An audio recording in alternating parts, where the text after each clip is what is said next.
Parents et amis, avec Gilles Parent.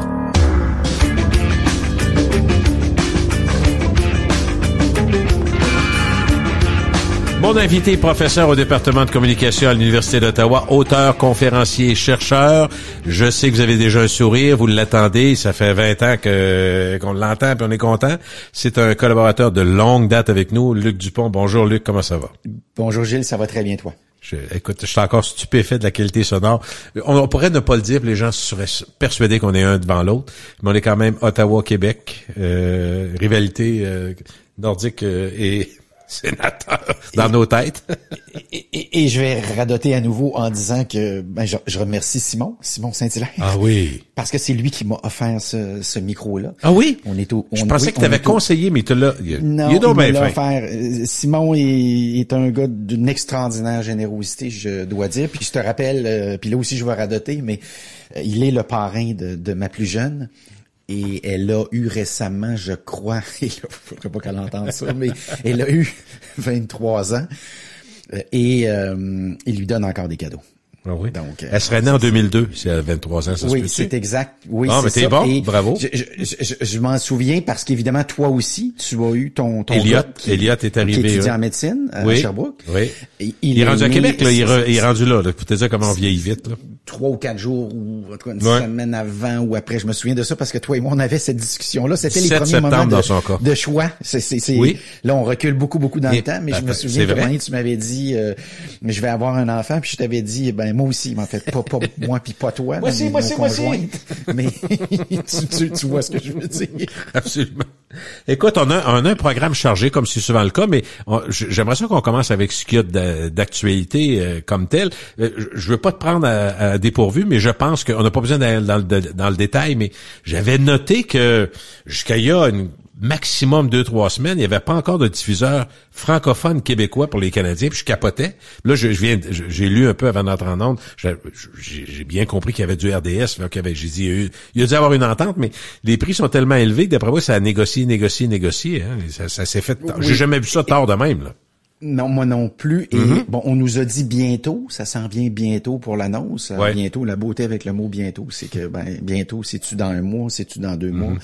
Effectivement, c'est sûr que sur le plan de la négociation, c'est très différent. La dernière fois, évidemment, TVA Sport voulait absolument le pactole. Oui. Alors, à la fin, ils étaient partis avec les matchs, en fait, non pas les matchs locaux que RDS. Les matchs nationaux qu'on appelle. Mais les matchs nationaux, plus les séries. Alors, le calcul qu'on faisait à l'époque, c'est que le Canadien participerait fréquemment aux séries, on vendrait de la pub. Par rapport à la saison régulière, c'est 2 à 3 fois. Ça a été une catastrophe, faut le dire. De la saison régulière. Puis là, ce que tu peux pas savoir, c'est que le Canadien, la plupart du temps, ne participera pas aux séries. En tout cas, c'était le cas là, jusqu'à tout récemment. Et ça explique évidemment le déficit qu'on traîne. Alors, est-ce que cette fois-ci, les gens de TVA Sport sont aussi agressifs sur le plan des droits, de l'achat des droits télé. Et là aussi, je précise, et c'était un journaliste de la presse nous avait très, très bien raconté ça la toute dernière fois en disant que, au fond, on allait du côté des RDS qui donnait son montant, puis par la suite, on allait du côté de TVA Sport. Tu vois un petit peu l'idée avec les droits. On sert de un et de l'autre.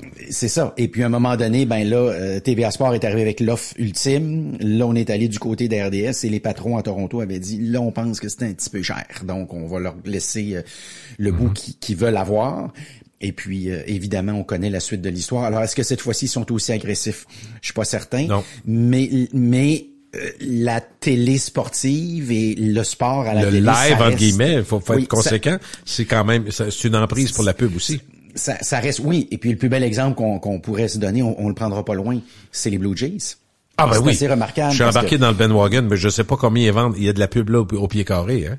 Ah, c'est complètement malade. Puis je rappelle pour ceux qui suivraient pas ça très attentivement que les Blue Jays sont possédés par Rogers. Les matchs ont lieu dans le stade de Rogers, aux couleurs de Rogers. La publicité à l'intérieur aux couleurs de Rogers. Et les matchs sont retransmis à Sportsnet, qui est possédé par Rogers. Okay. Alors, à la fin, c'est absolument remarquable. Alors, la pub, j'y reviens, c'est 2 à 3 fois ce qu'on vend normalement. Le petit carré, là, la petite pub de TD sur le chandail, tu l'as certainement remarqué. Oui. C'est autour de 3,5 millions par année. Tu as les annonceurs évidemment habituels, la banque TD qui est très, très présente, mais ce qui est amusant, c'est que j'ai aussi vu des pubs de la Banque Royale, comme on l'appelait dans le temps, RBC. T'as IW, souvent lorsqu'on parle d'un événement canadien, ils sont là. Budweiser, Home Hardware, Remax, et puis t'as une entreprise de paris sportifs. Et Booking sur le marbre, tu l'as peut-être vu aussi parfois, faut être très attentif, mais tu l'as vu. Ça, je soupçonne que ça nous vient évidemment du feed américain. Alors, je suis pas sûr. C'est payé au Canada? Ouais, je suis pas sûr de ça. Et là, je te le donne avec un niveau de certitude de 95%, mais à 95, je te dis pas que je suis sûr, je te dis que je suis pas mal sûr, tu vois un peu. Alors, je me garde une marge de manœuvre, mais tu vois que je suis pas mal certain de mon coup. Et c'était Morton. Alors, tu vois, tu mets tout ça ensemble. Et c'est la Scotia aussi. Alors, c'est drôle que sur le plan des banques, tu t'aperçois que cet événement est manifestement un incontournable. Les codes d'écoute, 3,5 à 3,8 millions de personnes par match. Si on se rend dans les séries mondiales, on pense à 5 à 7 millions de dollars du 30 secondes. Alors, c'est quand même significatif. Alors, juste ce coin-là, c'est 10 à 20 millions en pub qui vont aller chercher Sportsnet de plus pour la séquence dont on parle. Rajoute à ça les ventes de billets. Les billets les moins chers dans le pit en haut, c'est 120 $. Les billets premium, c'est 2000 $. Puis là, je t'ai pas parlé des billets dans les loges. Et là, c'est des prix absolument, mais franchement, qui me renversent. Alors, juste ça aussi. Évidemment, on peut pas anticiper. Est-ce qu'ils vont jouer une autre série? Hein? Ils sont mal partis, en tout cas, au moment où on enregistre. On est le 15 octobre, là. Oui, alors mettons qu'on garde un chiffre conservateur, on est à peu près rendu à 20 millions aussi. Alors tantôt je t'ai parlé de 10 à 20 millions pour la pub, 20 millions à peu près pour les billets. Les souvenirs, ben là c'est drôle parce qu'à un moment donné, tu vois la caméra se promener à l'intérieur du stade, puis visiblement la personne qui a pas quelque chose aux couleurs de l'équipe, c'est l'exception qui confirme la règle. Alors là aussi, ce qui se constate, c'est que les ventes de produits dérivés ont augmenté à peu près 30 à 40%. Ça va à l'équipe seulement, ça, ou non? Ça va au propriétaire, j'imagine? Oui, pas mal à l'équipe. En fait, oui, puis là, je te rappelle, l'équipe, le propriétaire, dans ce cas-ci, c'est le même joueur. C'est le même. C'est le même. Alors ici, c'est entre 8 et 15 millions. Encore une fois, toujours des estimés. Oui. J'ai pas accès à rien. On additionne ça, ça commence à faire des bidous, là. Ça commence à faire intéressant. Et ce qui est assez... alors là, dans le contexte aussi des échanges qu'on a souvent, toi et moi, au moment où on se parle, la rumeur, et Rogers a reconnu initialement que la rumeur faisait du sens, c'est qu'il y a des gens qui commencent à dire, vous devriez prendre les Blue Jays, les Maple Leafs, qui sont aussi possédés majoritairement par Rogers, les Raptors, qui curieusement valent plus que les Maple Leafs. Je le précise parce que on a grandi au Canada, donc nous, dans notre tête, les Maple Leafs, le club de hockey, c'est celui qui devrait normalement valoir le plus. Or, les Raptors valent plus. Ils valent plus pourquoi? Pas parce qu'ils sont plus populaires, mais parce que les droits de télé sont plus importants avec les pourcentages qu'on reçoit de la NBA chaque année. Alors, il y a des gens qui disent, mettez tout ça ensemble, mettez les médias comme tels, alors le Sportsnet, puis créez un titre boursier. Un petit peu comme si tu suis ça, puis j'ai déjà entendu dans un autre podcast, Jerry, avec qui tu parles. Et une fois par semaine, le jeudi généralement, en tout cas pour ce qui est de la retransmission officielle. Radio Pirate. Ben, c'est ça, Radio Pirate. Alors, il a déjà abordé évidemment la question des Madison Square Garden. Si tu dis j'ai toujours rêvé de posséder une équipe de hockey, puis si j'étais milliardaire, j'aurais ramené Nordique, j'aurais le goût de vous dire que là c'est loin comme histoire, mais un petit peu plus proche de ça, il y aurait donc il y a les Rangers et les Knicks qui sont dans un titre. Il y a le Manchester United qui existe aussi. T'as une équipe aussi en Italie. Et évidemment, tu vois les Braves d'Atlanta. Alors tu vois que c'est possible de le faire. Ça peut se faire. Alors, initialement, les gens de Rogers ont dit, ça nous intéresse parce que ça vaudrait disent les évaluations, entre 10 et 15 milliards de dollars. Et ça serait davantage valorisé si c'était pas dans le titre de Rogers. Parce que tout ce que je viens de te raconter là, en réalité, au moment où on se parle, tu peux prendre une propriété, tu peux faire partie de l'équation avec le titre de Rogers. Alors, initialement, Rogers a dit, savez-vous quoi, on n'exclut pas ça. En même temps, ce qu'ils se sont aperçus depuis, donc ils sont un petit peu revenus sur la première décision initiale. Ils ont dit, dans le fond, laissez-nous y réfléchir, parce qu'en même temps, le titre de Rogers, le titre en bourse, ne serait pas ce qu'il est actuellement si on n'avait pas tout ça. Alors, momentanément, là, on sait qu'on va faire énormément de fric dans les prochaines semaines. De toute façon, il faudrait qu'ils croient assez pour se séparer puis se dire les deux vont très bien marcher, mais c'est sûr qu'il y en a un qui souffrirait. Le titre, entre guillemets, générique, lui, il baisserait automatiquement. Là.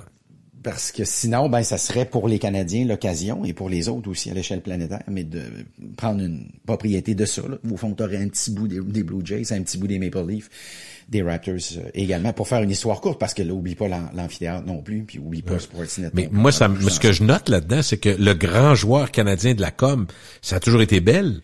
Mais on va dire une chose, Rogers amène large, parce que quand t'es Toronto, c'est quand même la ville reine, c'est quand même majeur, c'est des gros clubs, là. Je suis pas en train de dire que Bell est en train de fermer, là, mais je veux dire, il y a quand même, en termes de sportifs, le positionnement de Rogers, c'est impressionnant, là. Oui, et ta remarque est magnifique parce qu'effectivement, on se serait parlé de tout ça il y a une quinzaine d'années, 10 ans même, à la limite, puis on serait en train de parler de Bell depuis tantôt. Ben oui. Puis là, on n'a pas encore parlé de Bell. En fait, la seule chose que je pourrais te raconter sur Bell, c'est que il y avait un pourcentage des Maple Leafs. C'est vrai, il était à 2 là-dedans, mais oui. Oui, il était à 2, absolument. Puis je t'ai déjà raconté qu'on avait invité dans le cadre d'une activité qu'on organisait, en tout cas jusqu'à tout récemment, annuellement, les étudiants en relations publiques. Un jour, il y a un étudiant qui était venu me voir puis qui m'avait dit, j'aimerais ça qu'on organise un vrai événement, tu sais, pas juste suivre des cours puis apprendre des affaires puis comment écrire un communiqué de presse, mais créer l'événement de toute pièce pour le vrai. Alors, cet étudiant-là est venu me voir. Maintenant, d'ailleurs, il est responsable des communications d'une ville importante au Québec. Et parmi les invités qu'on a eus à travers le temps, on a eu une des personnes, pas la personne, mais une des personnes qui travaillait aux relations publiques des Maple Leafs de Toronto. On a déjà eu aussi, en passant, pas dans le cadre de cette activité-là, mais l'ex aussi des communications du côté du Canadien, M. Beauchamp. Oui, c'est pas le pire, là. Qui est pas le pire, effectivement, puis qui a été là très, très longtemps, puis qui est selon ce que je comprends, un ancien, d'ailleurs, de l'Université d'Ottawa. Mais dans l'autre cas qui nous intéresse, à un moment donné, il y a un étudiant qui avait posé la question au relationniste des Maple Leafs. C'est quoi la chose la plus difficile dans ta job? Alors là, j'avais compris qu'il patinait un peu. Il veut te donner une bonne réponse, puis en même temps, il veut pas te donner vraiment une réponse trop stratégique. Mais ce qu'il nous avait dit, c'est gérer le mariage Rogers-Bell, c'est extrêmement difficile. Parce que quand on fait une activité, là, une conférence de presse, sur le communiqué de presse, qui est-ce que j'ai nommé en premier? Bell ou Rogers? En arrière, là, quand les gens prennent la parole, les logos, lequel des deux logos est plus gros? Celui de Bell ou celui de Rogers? Alors, tous des petits trucs comme ça. Et n'allez pas penser, chers auditeurs et auditrices, que ça importe. Ben non. C'est ça. Et pour ceux qui suivraient pas ça, vous dites c'est des bébés lala. Eh oui. Puis je dis pas qu'il y a pas un petit bout de bébé lala là-dedans, mais en même temps, chacun a mis des milliards dans l'aventure, puis ils se disent, j'aimerais ça que ça sorte, parce que moi, si dans ton communiqué de presse, j'ai eu l'impression que c'était juste Rogers, ou c'était juste Bell qui possédait les Maple Leafs, alors que c'est une copropriété, ça me pose problème. Ça nous rappelle aussi qu'à une autre époque, les Maple Leafs étaient tellement une valeur importante que Rogers et Bell ont accepté de partager le gâteau, ce qui est assez remarquable. Là. Je sais pas si t'imagines, dans les grosses années à Québec de la bière. Oui. Où on avait décidé... Molson O'Keeffe? Oui. Oui, éventuellement, il y a la fusion qu'on connaît, mais imagine qu'à un moment donné, ils auraient accepté de travailler les deux ensemble, c'eût été, en tout cas, momentanément absolument impossible, ils se détestaient. Là, j'ai une bonne nouvelle pour toi, dans le sens où, moi, je me posais la question, je disais, la pub, il y a tellement de pub, les gens remarquent pas la pub, mais j'ai entendu l'autre fois des gens discuter de quelque chose qui m'interpelle, puis je pense que, je suis persuadé que tu en parles dans tes cours à l'université, à tes étudiants et étudiantes. Il y a quelqu'un qui disait, j'ai vu des affiches, il parlait, c'est très récent, des affiches publicitaires pour l'élection municipale. Probablement à Québec, là, parce que je suis dans la région de Québec. Puis il disait, j'en reviens pas, c'est qui pense ces affiches-là? On comprend que c'est peut-être pas des grandes firmes internationales, là, mais tu sais, c'était le fun d'entendre des gens dire, il y a un panneau, mettons, 4 par 8, puis je pense qu'ils ont 7000 mots puis 4 photos. Fait que c'est impossible de lire absolument rien. C'est comme si... Fait que ça, je trouvais ça drôle, puis il y en a un autre qui dit, j'ai vu mieux que ça sur le long de l'autoroute. C'était drôle d'entendre des gens parler de pub. Je me disais, mais c'est des constats simples, mais en même temps, tu dis, comment en 2025 peut avoir des erreurs stratégiques de même? Il dit, il y a une compagnie qui a un logo qui est très pâle, OK? Ils ont mis comme fond un ciel plutôt blanc-bleu, là, ce qui fait que tu vois pas en tout. Tu sais, tu dois avoir de temps en temps des erreurs de même. Même aujourd'hui, tu te dis, mais voyons, il y a une agence qui a accepté ça, que le logo pâle, qui a toujours été pâle, mettons, qui est blanc avec un contour, peu importe lequel, ils mettent un ciel bleu-blanc derrière, tu le vois plus. Fait que j'ai trouvé ça drôle que les gens notent ça, parce que ça m'arrive des fois, je me dis, au prix que ces gens payent là, je cherche un impact le long des autoroutes, mettre quelque chose que, en tout cas, Oui, mais restons là-dedans 2 secondes. Ah ouais, donc, c'est le fun. C'est une belle track, Ben oui. une belle track. Le meilleur test pour ça, et c'est le plus renversant en même temps, parce que normalement, autour de cette bande de patinoire-là, ou sur cette bande de patinoire-là, il devrait y avoir juste en fait, j'appellerais ça des étudiants de A+, là.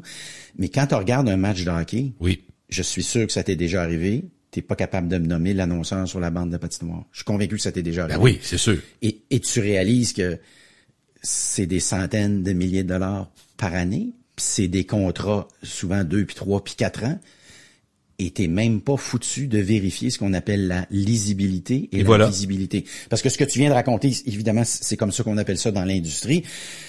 Moi, je vais te dire jusqu'où, dans le temps, là, au début des années 90, avec c'est toujours dit que j'ai eu un grand prof, là, qui est pas un prof officiellement, mais Pierre Delagrave. Ben oui. Puis je vais dire ce qu'il faisait. Il reste à 2 coins de chez nous, d'ailleurs, justement, je l'ai rencontré une couple de fois, là. Et tu le salues si jamais tu le croises, en lui disant que fréquemment je réfère à Pierre. Mais je te donne un exemple concret que j'ai vécu. Dans le temps, Mediacom, qui est aujourd'hui les panneaux horizontaux 10 par 20. Là. Oui. Alors, on les appelait des Mediacom dans le temps. Éventuellement, ça a été acheté par CBS. Éventuellement, ça a été acheté par un autre. Mais en tout cas, ça a bougé comme ça là, à 3 puis 4 reprises. Mais dans le temps, pour te dire comment on prenait cette chose-là au sérieux, c'est qu'on avait entre guillemets, des faux panneaux qu'on testait, et la seule chose qu'on changeait sur le panneau, c'était le fond forme des caractères typographiques. Alors, pour ceux qui seraient moins familiers avec l'expression, exemple, j'ai imprimé mon texte noir sur blanc, ça va, classique. Oui. OK. Mettons, j'ai décidé de l'imprimer inversé. Blanc sur noir. Donc, ce qu'on appelle fond inversé. Qu'est-ce que je fais? J'ai les 2 panneaux identiques. La seule nuance, c'est ce que je viens de te raconter là, OK? Les 2 panneaux sont à peu près au même endroit, à peu près en ligne, pas loin, puis tu devines que ce que je fais après, c'est que j'intercepte les gens, puis je leur dis, avez-vous été capable de lire ce panneau-ci? Avez-vous été capable de lire ce panneau-là? Évidemment, la première question que je leur posais toujours, c'est, est-ce que vous avez, vu le panneau? 2, est-ce que vous avez lu le panneau? Puis 3, est-ce que vous êtes capable d'associer le panneau à une marque? Au fond, je viens de te résumer toutes les dépenses publicitaires. Dans le fond, c'est pour ça qu'on met des millions puis maintenant des milliards de dollars, parce que vous avez les premiers annonceurs qui investissent des milliards à l'échelle planétaire, entre autres à cause d'Internet, pas exclusivement. Mais on mesurait ça. Alors, je suis toujours surpris, puis je le vois aussi même le long de lorsque je regarde le soccer. Oui. Messi, je trouve qu'il donne un show hallucinant. Et je regarde ça aussi, puis ça me surprend toujours de voir, on est quand même à Miami, là.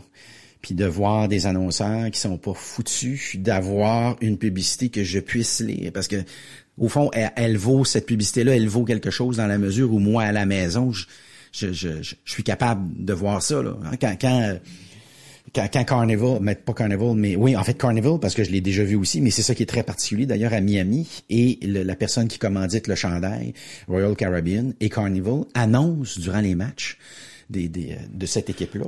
Et encore une fois, pour ceux qui sont moins familiers avec l'industrie, c'est comme Coke puis Pepsi, puis c'est comme dans le temps O'Keeffe puis Molson. C'est des entreprises qui s'aiment pas particulièrement.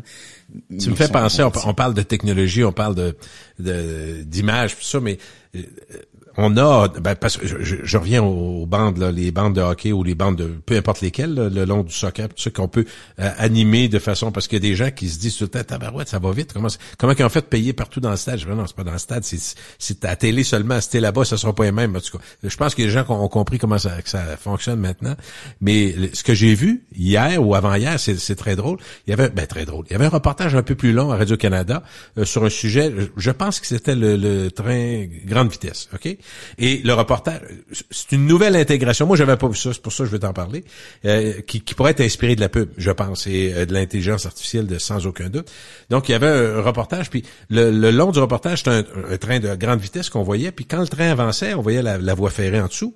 Mais sur la voie ferrée, il y avait des indications, genre très claires, très faciles à lire, genre 4 kilomètres, 4 millions, tu sais, en avançant. Est-ce qu'on voit ce que je veux dire? Donc, une intégration de visuels qui peut être vu comme du marketing de nouvelles dans ce cas-là. Donc, pour soutenir son reportage, au lieu de dire à chaque 4 kilomètres, mais quand tu voyais avancer, tu voyais 4 kilomètres, je trouvais ça, j'ai dit, tiens, on est rendu avec des techniques qui sont disponibles pour les salles de nouvelles. Fait que j'ai noté ça, je sais pas si tu l'avais remarqué, là. Oui, moi, j'ai pas vu ce que tu me racontes là, mais j'ai vu encore là une nuance de ça, une variante en fait, dans les métros, pendant que tu es dans le tunnel. Oui. Au lieu d'être dans le noir, comme c'est souvent le cas, de la pub le long du tunnel. OK. Oui. Et est-ce que la pub est éclairée? Oui, et elle bouge comme si, mettons, ça courait, parce qu'évidemment, on va à une certaine vitesse. C'est un petit peu comme les bandes dessinées, là, le principe là, ressemblerait à ça. J'aime ça. Ça, j'ai trouvé ça assez remarquable. Puis l'autre variante que j'ai vue de ça, alors dans plusieurs marchés maintenant, tu as de la publicité. En fait, t'en as toujours eu le long des flancs d'autobus. Alors, la pub, elle est numérique, puis en fonction du quartier, la pub change. Parce qu'évidemment, parfois, tu es dans un quartier un petit peu plus cossu, puis parfois, tu es dans un quartier un petit peu plus grand public, et tu vas ajuster comme ça la pub en fonction. Saumon fumé ou encore du... Oui. Ouais, ou autre chose, OK. Oui, alors tu peux complètement t'ajuster. Alors, imagine avec l'arrivée de l'intelligence artificielle, et on a eu le premier exemple durant les séries de la NBA, tu as eu une première pub entièrement bâtie, construite avec l'intelligence artificielle, qui a coûté quelques milliers de dollars. Ce qui est très peu, dans le fond. Et ce qui est très peu, parce que dans le temps, il fallait déplacer le monde, il fallait créer les textes, les images, les vidéos, le placement média, le scénario, etc.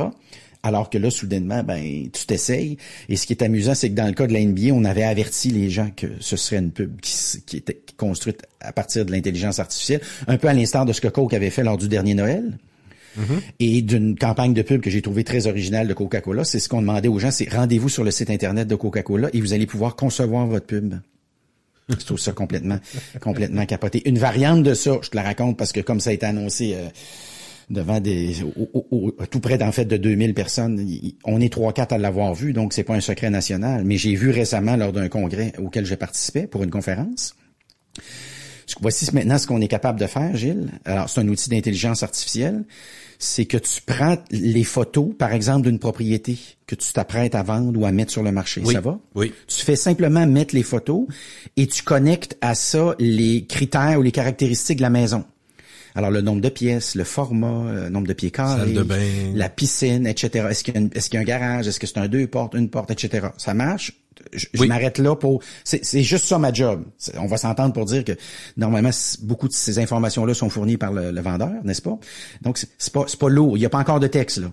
Tu mets les photos dans le système avec les caractéristiques de la maison et l'intelligence artificielle te pond le message. Je l'ai vu devant moi, ce que je te raconte, là. C'est pas l'histoire du gars qui le raconte au gars qui le raconte à l'autre gars, là. Je l'ai vu devant moi, ça va? Et ça se tenait? C'était malade. Ben, je le crois. Alors, j'ai vu Voyons ça. donc. J'ai vu ça, évidemment, et je me suis dit, les gens qui te racontent que l'intelligence artificielle ne va pas transformer de fond en comble la publicité, parce que, mettons, il y a 2 ans et quart, dire ça, on se faisait traiter d'idiot, là. Moi, j'annonce que ça, c'est un exemple. Je vais t'en donner un autre exemple que j'ai vu dans un autre congrès d'un autre client, d'une autre conférence que j'ai donnée. D'ailleurs, pour qui je vais encore donner prochainement une autre conférence. Ça veut dire que t'es bon. Faut croire que c'était possible. Sinon, ils sont maso. Sinon, ils sont vraiment maso. Je vais te dire ce que j'ai vu.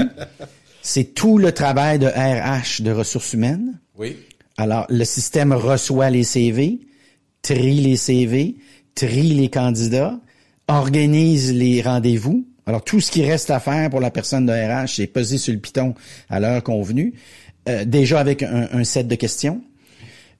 Alors, et à la fin, pour la suite des choses, il y a un deuxième tour puis un troisième tour. Et selon la personnalité de l'interviewé, probablement que tes questions varient. Oui, et non seulement, c'est ça, et évidemment en lien avec ce qu'on cherche aussi, parce qu'il y a les choses qu'on reconnaît, puis parfois il y a ce qu'on dit pas à haute voix. Alors le RH est capable, cet outil-là, de faire la différence au fond, puis de départager tout ça. Alors imagine, ajoute à ça les banques d'images. Et puis là, soudainement, t'es capable de concocter carrément des campagnes de pub de toutes pièces. Là. Est-ce que l'intelligence artificielle, déjà, oui. Luc, tu dirais que elle transforme vraiment, ou elle a déjà transformé le monde de la pub et du marketing? Oui. Elle est déjà très présente? Oui, et de manière anecdotique, la face observable de ça, pour quelqu'un qui suit pas ça du tout puis qui nous écouterait, c'est par exemple l'affiche du festival d'été. Qui a fait jaser, ou les affiches, tu te souviens des images qu'on a générées avec l'intelligence artificielle. Mais je veux pas faire peur à personne qui nous écoute puis qui serait dans ce domaine-là actuellement, mais éventuellement, ça va être à peu près juste ça. Et ça pose, évidemment, je nie pas que ça pose toutes sortes de problèmes, dont les problèmes de droit d'auteur. Si je te dis, par exemple, fais-moi une image à la sauce, mettons, Magritte ou Andy Warhol, tu sais, pour prendre des gens assez connus là, dans ce domaine-là, des styles, effectivement. Ben là, dans quelle mesure tu devrais pas payer des droits d'auteur pour ça?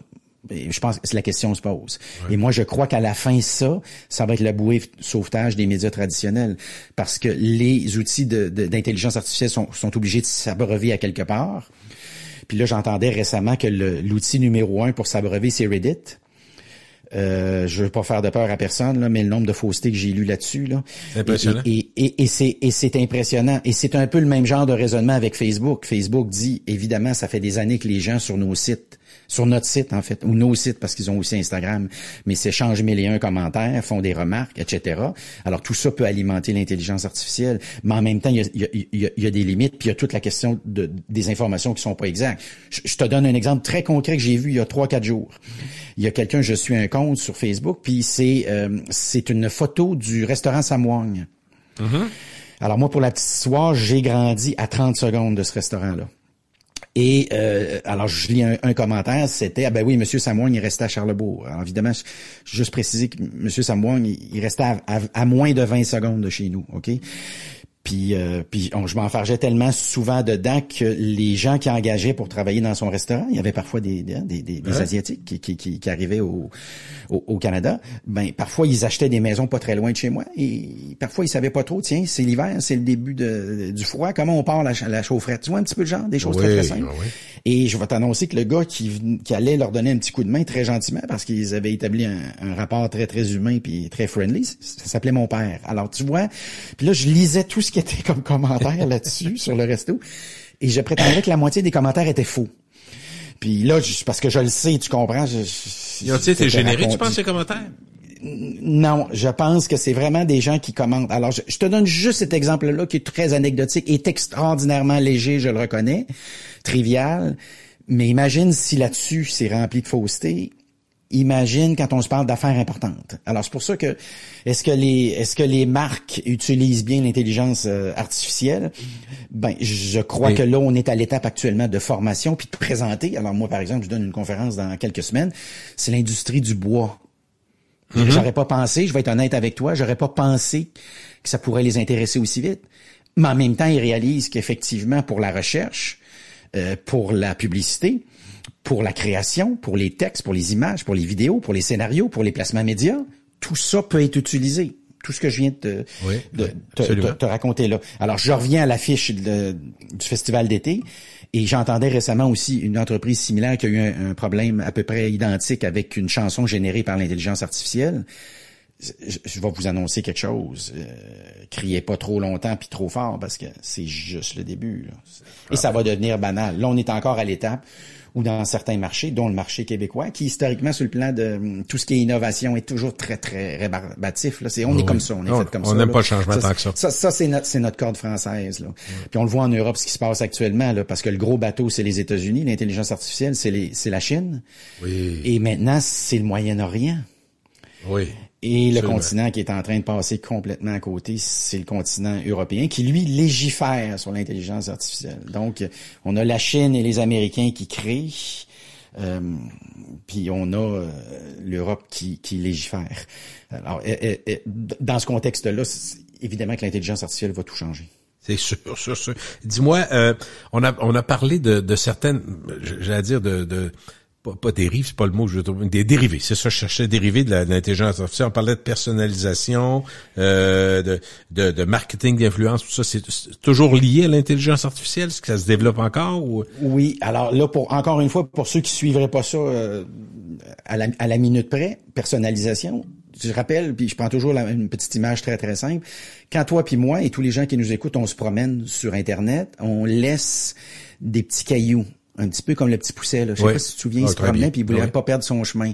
Alors, la première fois, il avait laissé des morceaux de pain. Là, il y a un problème. Les oiseaux ont mangé ces morceaux de pain. Mais après ça, il était un petit peu plus vite puis il a dit, on va laisser des cailloux.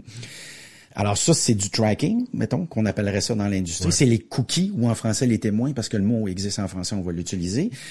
Alors ce témoin-là, évidemment, il est très parlant, il dit plein de choses. Alors, on nous observe en temps réel. Moi, je te donne un exemple chez nous que j'observe. Alors, j'ai branché mon téléviseur, évidemment, téléviseur intelligent, intelligent au sens de brancher sur Internet, hein? Téléphone intelligent au sens de brancher sur Internet. Alors, quand tu fais ça, évidemment, YouTube devient ton incontournable. Moi, tous mes points de contact actuellement avec les médias québécois, c'est YouTube. Alors, je dis souvent, si vous n'êtes pas sur YouTube et que vous êtes un média québécois, vous n'entrez pas chez nous actuellement. Vous n'entrez plus. J'ai remarqué une chose, le vendredi soir, YouTube qui a l'habitude de me faire un certain nombre de suggestions, ce qu'on appelle communément l'algorithme, hein, il nous observe au fond, hein, il nous regarde.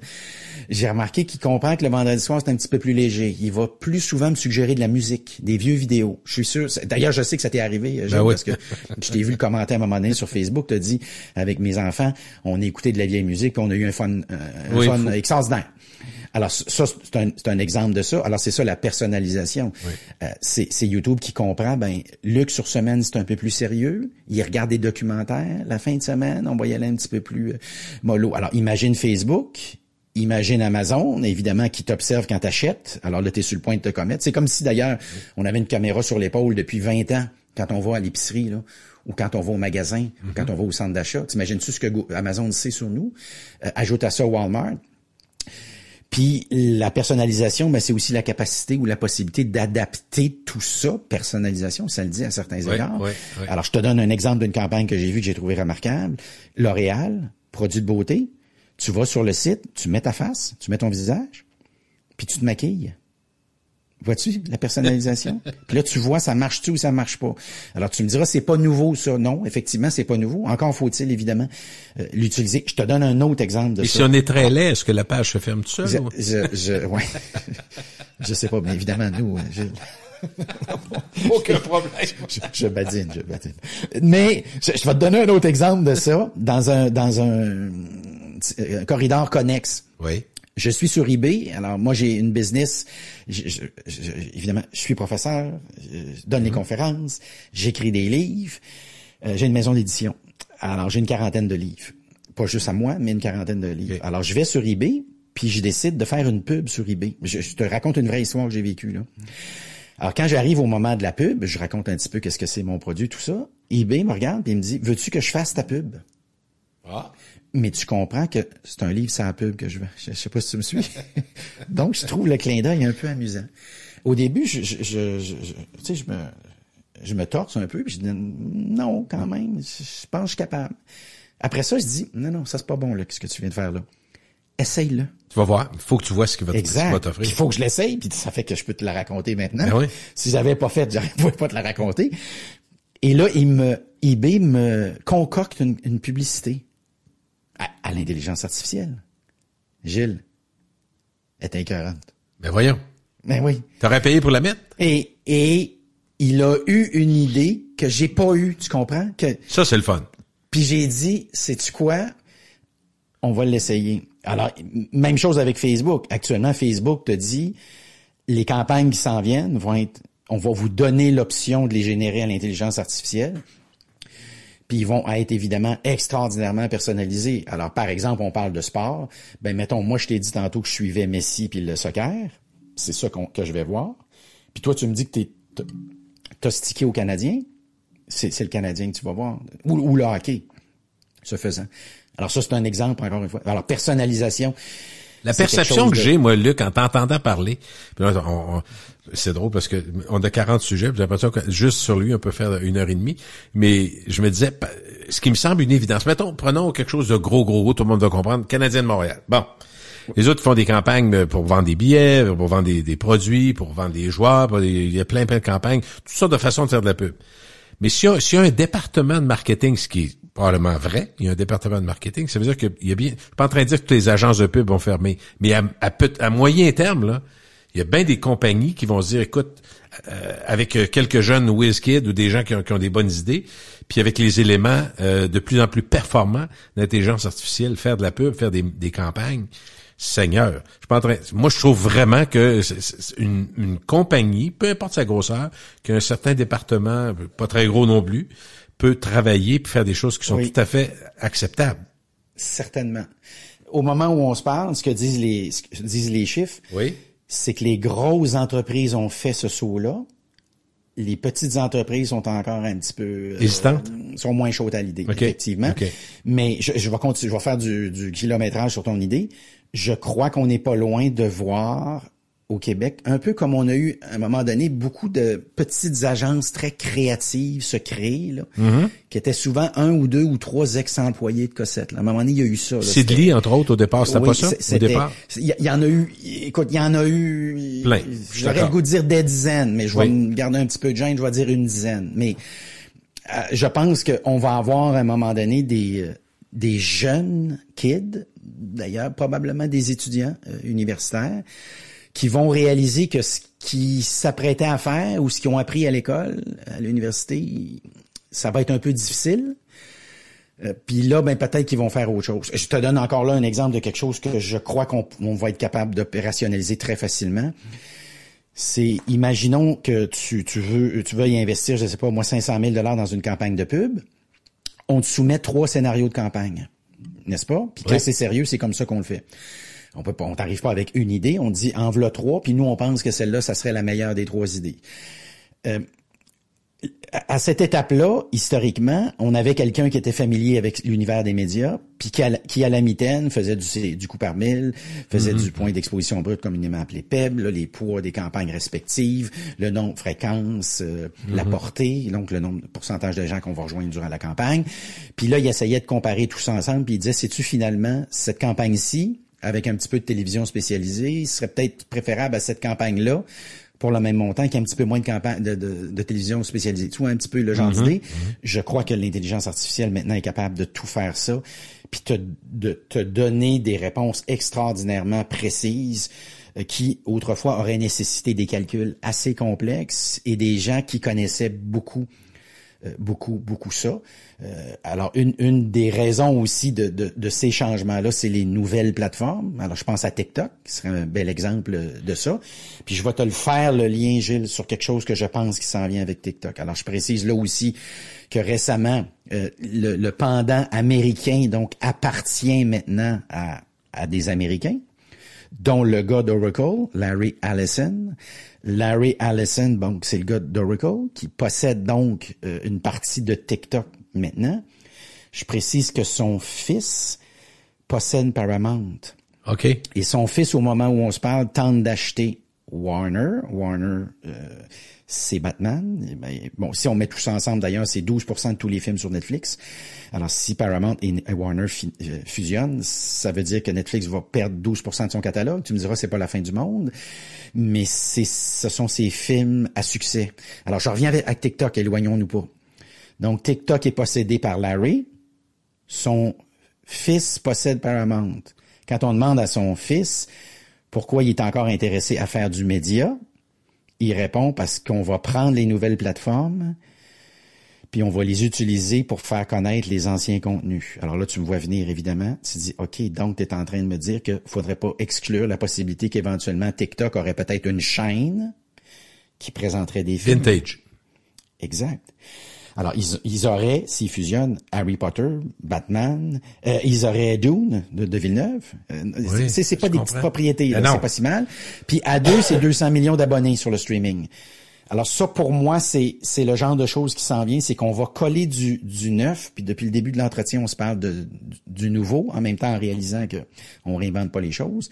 Mais ce qui change avec le temps, c'est les nouvelles plateformes. Alors là, la beauté, c'est que tu pourras utiliser ces plateformes-là pour rejoindre des jeunes qui, autrement, ne seraient peut-être pas mis en contact avec des contenus qui datent de quelques années. Ce qui est très drôle, puis c'est très fascinant, je te dirais, depuis quelques années, quand on parle ensemble, puis que toi, tu déploies, puis que nous, on lit tout ce qui se passe, c'est de voir à quel point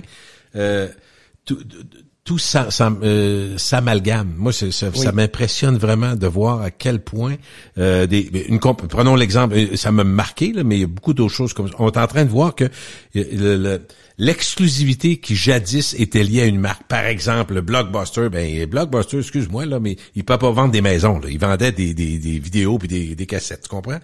Mais là, aujourd'hui, là, on est rendu avec Amazon. Au départ, Amazon, c'est un magasin, livraison, puis là, un peu de sport. Finalement, c'est pas l'intelligence, oui, ça touche à l'intelligence artificielle, mais c'est dans ce cas-là, c'est les moyens financiers qui permettent ou qui, en fait, personne ne demande la permission. Luc, tout le monde, toutes les grandes compagnies, pour se développer, vont agir dans des champs d'action que avant on était beaucoup plus fermé. T'es d'accord? T'as connu, oui. Puis t'es pas vieux là, mais t'as connu des périodes où une compagnie de balayeuses, ça vend des balayeuses. Aujourd'hui, ça combien de balayeuses elle est grosse, ben elle peut vendre des chars aussi. Les banques peuvent, c'est fou là. Les magasins, les épiceries. Aux États-Unis, ils le font depuis un bon petit bout de temps. En Europe, c'est rendu comme ça aussi. Tu peux louer, tu peux faire ton loyer là. Tu peux aller chercher une carte de crédit. Fait que ça me frappe à quel point tout s'étend, il n'y a plus de barrières, tout pète de partout. Oui, et prenons l'exemple des voitures que tu viens de donner. Évidemment, Amazon commence à vendre des voitures. Et là, récemment, ils ont signé une entente avec Hertz. C'est la fin, encore une fois, de ce qu'on appelait dans le temps le middleman.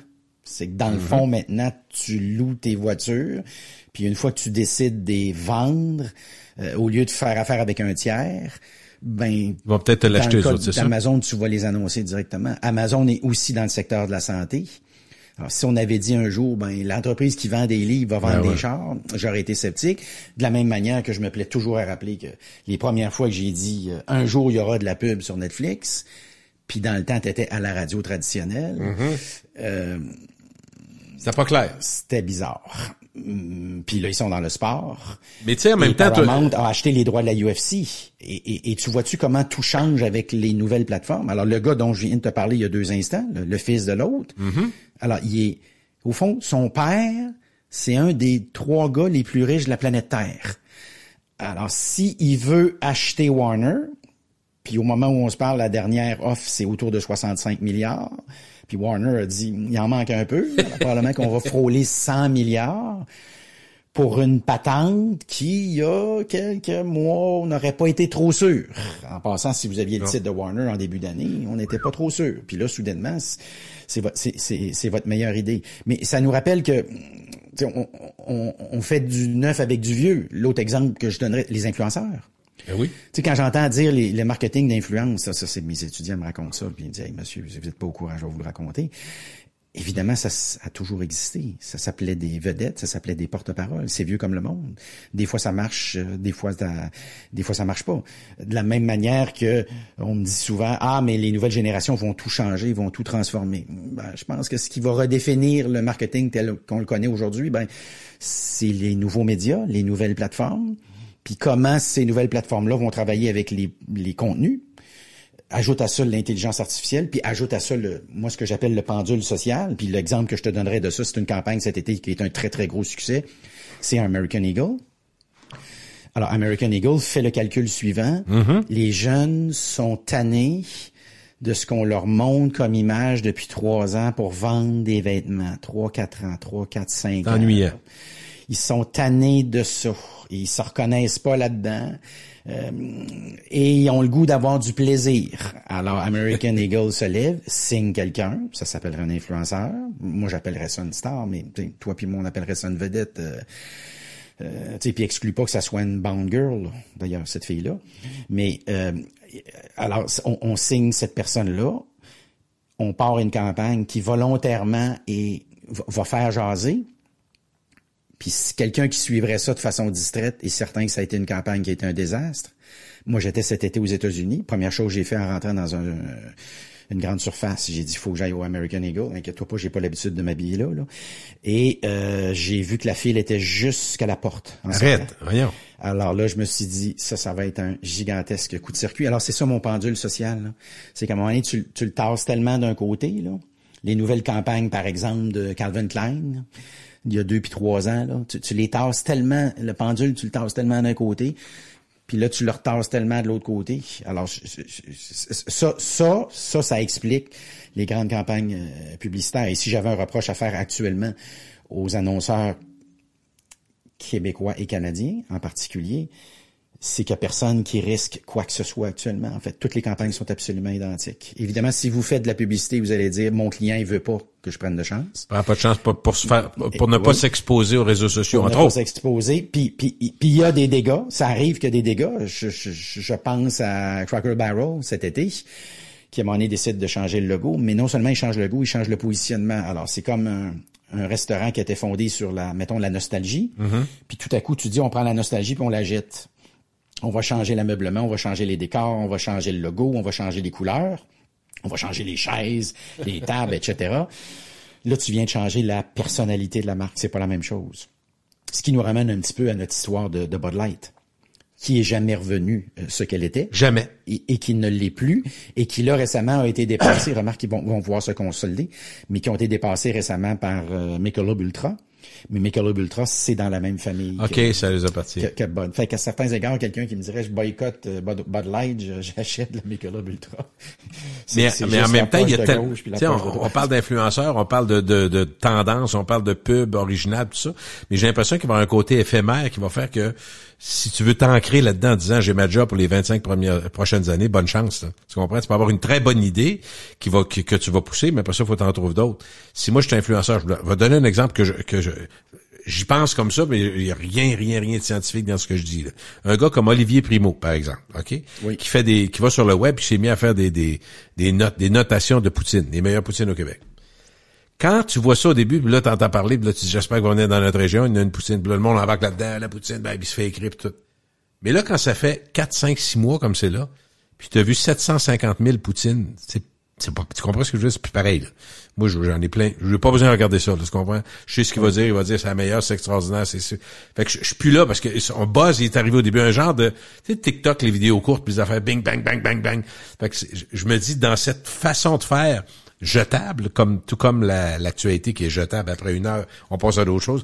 On a une société quand même où tu vas avoir de la misère à t'asseoir puis installer quelque chose. Je sais pas si tu es d'accord avec ma réflexion. Installer quelque chose sur le long terme en sachant qu'il y a tellement de nouvelles affaires qui vont arriver que tu vas être challengé tout le temps. Oui, et parce que les valeurs changent, l'exposition aux médias change. Les technologies changent, les possibilités. Les technologies changent, et sur le plan créatif, évidemment, on en parle depuis le début de cet entretien-ci. Sur le plan créatif, c'est extraordinaire comment ça bouge vite. Et là, j'y reviens, mais les pubs que j'ai vus, moi, réalisés avec l'intelligence artificielle, si tu me le dis pas, je le vois pas. Alors, dans le temps, il fallait... Et ça s'améliore tout le temps, t'es d'accord? En plus de ce que tu dis là, dans 6 mois, ça va être encore meilleur, peut-être même dans 1 mois. Absolument. Puis l'exemple que je te donnerais, je participe à une série télévisée Là pour rester sur Historia, d'ailleurs que je recommande aux gens. La semaine passée, je faisais Steinberg, l'histoire de Steinberg. Mais c'est drôle parce que dans l'autre épisode, c'était on nous montrait la pub de Dominique Michel avec Mon bikini, ma brosse à dents. Là, on recule vraiment beaucoup dans le temps. Oui. Mais je précise que pour l'époque, on s'était déplacé à Saint-Barth. Donc, on était allé faire un petit tour du côté de Saint-Martin. Éventuellement, d'ailleurs, dans mon souvenir, Dominique Michel avait même acheté une propriété à Saint-Barth. On me dit qu'elle l'a vendue par la suite. Aujourd'hui, ça vaudrait des millions puis des millions de dollars. Alors, aujourd'hui, je fais la même pub dans mon sous-sol en culotte courte. Je déplace. Personne qui filme, personne qui prend du son, personne qui maquille. À la limite, je peux même... Le scénario, il est bâti par l'intelligence artificielle. Ça va être généré par lui aussi. Absolument. Je peux lui demander, fais-moi des suggestions de concepts. Tourne-moi ces concepts-là. Là, t'auras pas un contour de corps qui débarque comme dans le temps, là, avec du blanc, là. C'est ça va être absolument impeccable. Puis, il n'y a pas de voyage, il n'y a pas de billet d'avion à payer, là. Alors, c'est complètement autre chose. Et quand tu parles à des gens de l'industrie là qui sont familiers avec ça, puis qui font non seulement pas juste de la publicité, mais qui font aussi des séries télévisées, ils comprennent que tout ça c'est une mouvance folle. Profondément les contenus. Dis-moi, est-ce qu'on peut dire en 2025 que les nouvelles génération Z, Alpha, Alci, Alsa, ça change tout le temps, Alta là, est-ce qu'ils redéfinissent les règles? Est-ce qu'ils sont leaders dans les règles de marketing et publicité? Je pense que ce qui redéfinit les règles, pour prendre ton expression, c'est plutôt les médias, TikTok, on en parlait tantôt, les contenus, Paramount, l'intelligence artificielle, notre sujet, et le pendule social. Plus que les jeunes, les générations peut-être. Parce que moi, là, je vais t'en donner une que j'entends souvent et qui me fait beaucoup rire. Les jeunes disent, et j'ai participé à plusieurs soutenances de thèse où les étudiants me parlent d'authenticité et de transparence des marques. Alors ils me disent, ça c'est ça les marques qu'on aime. Alors évidemment, tu devines que comme je suis sur le comité d'évaluation de la thèse, ma première question, je te la donne tout de suite, c'est tout le temps même d'ailleurs. Si vous l'entendez un jour, puis ça vous arrive de participer à une soutenance de thèse avec moi, puis vous me dites le mot authenticité, je vais vous poser la question, c'est quoi l'authenticité? C'est quoi la transparence? Et c'est-tu ce que j'ai découvert avec le temps? Quand les étudiants sont d'accord, les étudiantes, avec ce que dit une marque, elle est authentique. Tu me suis? OK, c'est une appréciation. Quand ils sont pas d'accord avec ce que dit la marque, c'est fauné. Elle n'est pas authentique. Alors là, l'exemple que je prendrais, évidemment, c'est Starbucks. Starbucks, il y a X années, était perçu comme étant authentique. Je suis convaincu que les mêmes étudiants aujourd'hui me diraient qu'elle est moins authentique. Nike était authentique, il serait moins authentique. Tu me suis? Oui.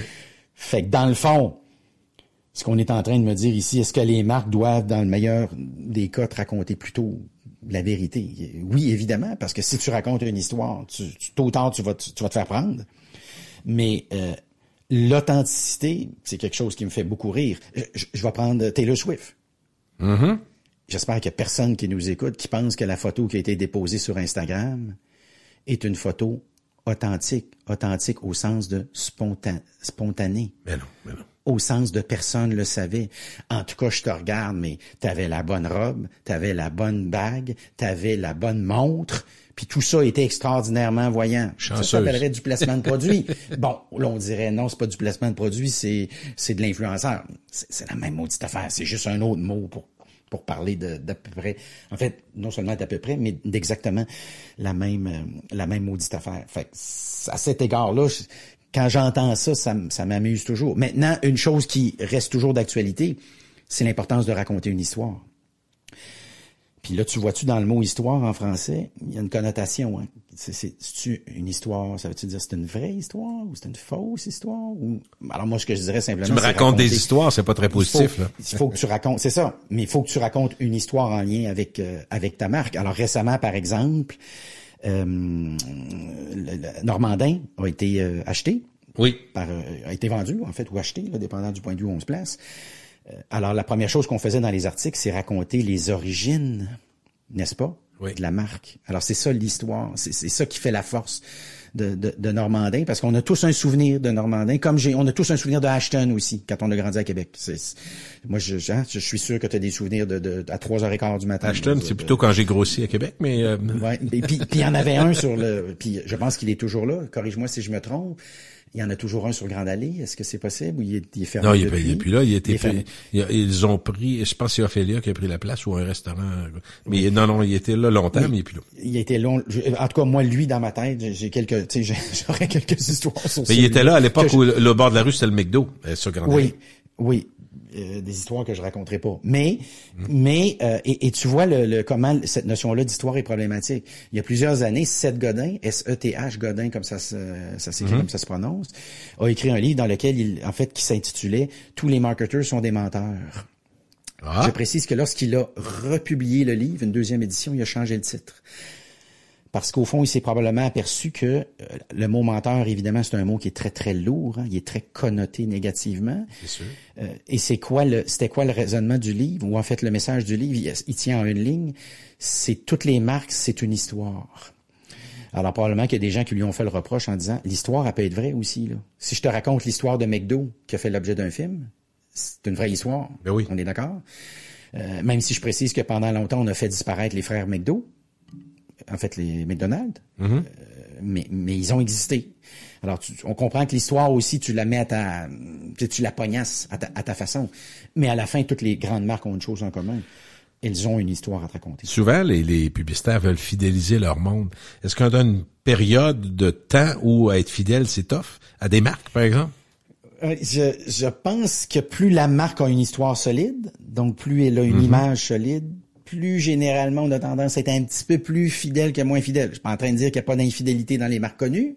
Je pense que le contexte qu'on traverse actuellement économique d'inflation alimentaire. Et je pense au restaurant, moi. C'est drôle, si je t'écoute parler, puis je pense au restaurant. Ce matin, j'étais au dépanneur. Je dirais pas la chaîne de restaurants, mais le restaurant qu'on connaît bien, là.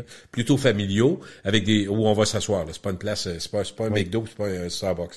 Mais on peut s'asseoir au Starbucks ou au McDo, mais je veux dire, normalement, sur une place, on peut être là 1 heure ou 2, là. Peu importe, mais c'est grand public. Mais il y a une dame, elle dit, moi, c'est un de mes plus grands drames, puis c'est une employée, là, de couche-tard, quelque chose comme ça. Je suis allé, puis bonjour, ça va bien, madame. Moi, je jase avec le monde, hein. Hey, monsieur Parent, elle dit, ben, ma peine à moi, c'est que j'allais au restaurant, mettons, 2-3 fois par semaine. Maintenant, c'est 1 fois ou 2 par mois. Je dis, tabarouette, vous avez coupé. Ben, voyons donc. Elle dit, moi, avec mes 2 enfants, mon mari, on va manger, on sort de là, taxe pour boire, 30%, ça nous coûte 140 pièces. 140 pièces, elle dit, moi, il faut que je gagne 300, là. Fait que, tu sais, là, je me disais, ça, c'est la vraie vie, là, tu comprends? C'est fou, là. Oui, puis on a tous dans notre tête comment ça coûtait dans le temps. Ah ben oui, il y a une nostalgie de ça. Puis là, on sait comment ça coûte aujourd'hui. Évidemment, puis on fait l'épicerie, puis on sait que les autres aussi font l'épicerie, ceux qui travaillent là. Oui, aussi, tout le monde sait ce qui se passe, là. Puis l'éclairage, puis les taxes municipales, on connaît tout le truc. Puis effectivement, ils font leur possible. Là-dessus, c'est pas facile. Mais je reviens à ta question de fidélité sur le plan des marques. Je crois qu'avec le temps, on a commis 2 impairs. Puis le premier, c'est l'abus de promotion. C'est que si ton produit est toujours réduit de 25% ou de 30%, peut-être que finalement, il valait 70% au départ, on s'entend. Puis s'il est souvent en réduction ou en promotion, peut-être que je vais développer un mauvais réflexe qui consiste à dire, mais je vais attendre qu'il soit en rabais. Moi, j'ai un produit, personnellement, Gilles. Oui. J'attends toujours qu'il soit en rabais. Il est en rabais peut-être une couple de fois par année. On parle de marque forte. C'est quand la dernière fois que tu as vu un rabais, par exemple, sur un produit Apple? Alors là, je peux te le dire, c'est quand? C'est quand Amazon fait ses ventes. La vente, là. Oui, la grande vente, oui, au Prime Day. Là, j'ai vu des vrais rabais d'Apple. Mais sinon, vous allez l'acheter plein prix. Alors ça, c'est un exemple d'une marque qui est extraordinairement forte. J'ai vu plein de groupes de discussion où, par exemple, on explique aux gens que tel autre téléphone, en réalité, est plus performant que le téléphone Apple. Et on finit le groupe de discussion en posant la question. Et donc, vous allez acheter quel téléphone? Et les gens regardent droit dans la caméra et ils disent, on va acheter un Apple. Alors ça, c'est un exemple d'une marque qui est extraordinairement forte. Quand tu nous racontes que, ça fait plusieurs années que tu fais ça, les nouvelles façons de faire de la pub, nouvelles façons de positionner de la pub. Là, on parlait des chandails d'hockey, ça fait un petit bout de temps que ça existe pour des chandails d'autres sports, en Europe là-dedans aussi. Mais quand tu me dis, mettons, des marches d'escalier, tu sais, il y a plusieurs... Là, je me disais, quand on augmente le nombre de possibilités de vision, est-ce que automatiquement on va exposer, comment dirais-je? Je vais poser ma question comme il faut. Dans le fond, je veux dire, il y a plus, moi, quand j'avance à quelque part dans un centre d'achat, n'importe quoi, dans le métro, j'ai bien plus d'annonceurs puis d'annonces de façon différente, dans la porte, dans vite, dans le show, à terre, je marche. Tu comprends ce que je veux dire? J'ai tout ça. Est-ce que automatiquement, je suis plus réceptif ou si au contraire, il y en a tellement que je vois plus rien? C'est-tu mesuré, ça? Oui, c'est mesuré. Et là aussi, évidemment, moi, celui que je connais, là, auquel je réfère, évidemment, immanquablement, c'est l'époque où, en sortant de l'amphithéâtre, on abordait les gens qui venaient de voir le match de hockey, puis on leur disait, nommez-moi des annonceurs que vous avez vus. Alors, en général, ce qu'on remarquait, c'est que les gens étaient capables d'en nommer grosso modo 3 à 4. Mais la réalité, c'est que dans les grosses années, au Colisée, à Québec, pour prendre un exemple concret, t'en avais des centaines. Je précise que le Centre Bell, à Montréal, lorsqu'il a été construit, c'est l'un des premiers amphithéâtres où on avait déjà prévu au départ l'emplacement des publicités. Ah bon? Je savais pas ça. Qu'on avait fonctionné un petit peu à l'inverse, oui. Et dans le cas de Québec et dans le cas de Montréal aussi, ce que je me souviens très bien sur les performances des bandes de patinoire, je m'en souviens très bien parce que là aussi, ça c'est une conférence que j'ai faite avec la Ligue junior maritime Québec, parce qu'elle a changé de nom récemment, là, LHJMQ. Et je leur montrais ça. Et ce qui est très amusant, c'est que dans mon souvenir, puis je leur ai montré ça aux annonceurs potentiels, à qui je présentais la Ligue, ce qu'elle est, ce qu'elle est devenue, puis comment elle valorise, entre autres, l'éducation, par exemple, des jeunes, des joueurs de hockey, ce qui n'était pas le cas il y a 35 ans puis 40 ans, on va s'entendre là-dessus. Là. C'est une Ligue très, très différente sur le plan humain, entre autres, pas exclusivement, mais sur le plan humain. Et qui a vu probablement, en fait, parmi les plus grands joueurs de hockey de tous les temps, là, évidemment, je pense à Lemieux, je pense à Lafleur, puis bien d'autres. Mais ce qui était très amusant, c'est que je leur montrais ça et ça les a fait beaucoup rire. c'est qu'immanquablement, Gilles, les gens nous disaient qu'ils avaient vu une pub du Journal de Montréal à Montréal. Puis qu'ils avaient vu une pub du Journal de Québec à Québec. Mais le Journal de Montréal, dans le temps, n'annonçait pas sur la bande de patinoire. OK.